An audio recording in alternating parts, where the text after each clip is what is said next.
pag naging nanay ka talaga, iba na talaga ang mga nagpapasaya sa iyo, katulad niyang mga appliances, mga gamit sa bahay, mga kaldero, ganun na talaga mga nagpapasaya sa atin, no? Hindi na natin kasi na-appreciate yung mga bagay-bagay sa paligid natin, lalo na't mga hindi naman natin magagamit sa ating bahay, sa ating buhay, ganun. So, ito na nga, ang aking matagal na pangarap ng air fryer. Talagang gustong-gusto ko itong bumili noon, kaya lang mahal nga siya, tapos wala akong extra money para dito. So, thankful ako sa aking pagtitinda dahil meron na kaming air fryer sa wakas. At super saya ko talaga as in.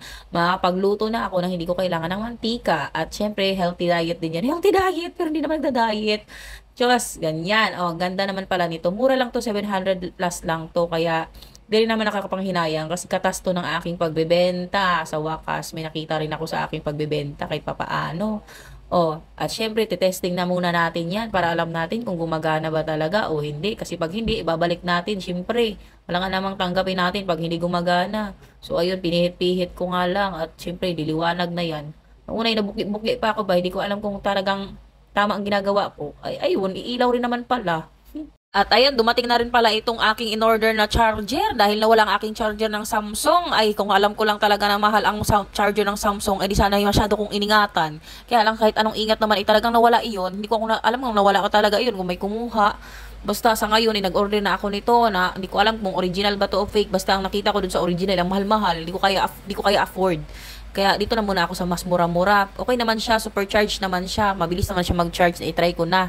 So ayun lang naman ang aking mga in-order. Unti-unti lang, baka tas ito ng aking siomai. So ayan, magpunta na tayo sa ating chismisan. Let's go! So ito na tayo no, sa part 4 na to kung ano mga ginawa sa akin ng babae dati ng ex ko. So ang mga ginawa niya, gumawa lang naman siya ng fake account. Tapos may Facebook kasi ako dati, hindi naman ako ganun kagalingan sa Facebook. Tapos yung Facebook ko is kahit sino pwedeng mag-post doon. Ngayon, ang babae gumawa ng fake account. Tapos nag-post siya doon ng kung ano-ano.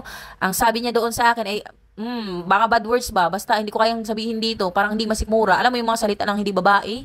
Yung mga bastusan ba? Bastos-bastos ang salita niya. Hindi ko talaga akalain. Kasi yung mukha kasi ng babaeng yun, mala anghel. Pero di mo nyita pa ng ugali.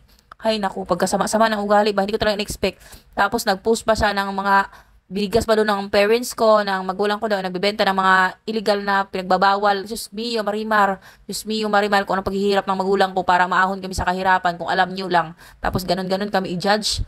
So, kababae mong tao, ganun ka. Ay, sus, parang galit naman ako dito sa pagbo-voice over ko. Ay, hindi naman ako galit. So, baka napapatanong kayo dyan kung bakit ko nalaman na siya yon. Ay, syempre, ako pa, magaling ako. Hello, criminology kaya ako. Kaya alam ko talagang pasikot-sikot, tsang mga ano, baka para malaman ko kung siya talaga ang gumawa nun. At syempre, nalaman ko talaga yan dahil sa mga taong nakapaligid din sa kanila na masyado siyang kampante. Akala niya ata hindi na makakarating sa akin ang totoong mga ginagawa niya, kabalastugan sa buhay. Actually, nung sila pa ng ex ko, may mga kadate siya nakikita at sinusumbong sa akin. Ngayon, nagkaroon ako ng pagkakataon na sabihin sa ex ko doon na na ganun nga, may nakita nga doon sa babae na may kadate na iba doon taon, kaya lang hindi naman naniwala sa akin, kay in love na in love, patay na patay ba?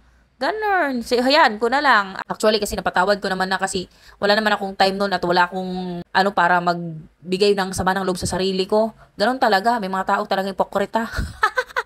Pero okay na yon, at least alam na ngayon ng ex ko ang totoong nangyari dahil napatunayan niya masama talaga ang ugali ng babaeng yun na pinalit niya sa akin dahil nga nung nagkaroon na siya ng bagong iba ay ang babae ay kung ano lang pinagsasabi doon sa babae, pinalit din sa kanya. Ayan, ang tawag na what you do, what you did, kakabaks to you. Yun, basta ganun.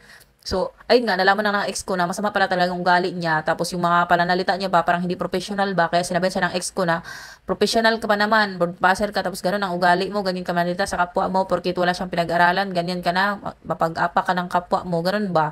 So, gano'n nga siya talaga. Gano'n din naman ako, at least ngayon, alam na ng ex ko na, hindi siya mabuting tao, tama lang yung naghiwalay sila. Tama lang din na naghiwalay din kami, at least masaya ako ngayon. Yun lang. Tapos, kung gusto ng part 5, wala ng part 5. Wala nang mag-expect ng part 5. Oy, tapos, kung gusto ba niyang tismisan, syempre, i-follow niyo ako dito sa aking Facebook page, tapos sa aking YouTube channel. Huwag na kayo magdalawang isip. I-follow niyo na lang ako. Para masaya tayo, pare-pareho tayong happy ba? Ganun lang. Tulungan niyo naman ako maging, dito, umahon. Tapos, kung gusto niyo mag-send ang inyong mga kwento sa buhay niyo, pwede naman i-share dito sa akin nang magawa natin yung ng video at para may share niyo rin. Syempre, kung kwento niyo yun, syempre, share niyo para happy tayo lahat. Now, everyone's happy, everybody's happy. So, they will be happy. That's all. So, I hope you enjoy watching. Bye-bye!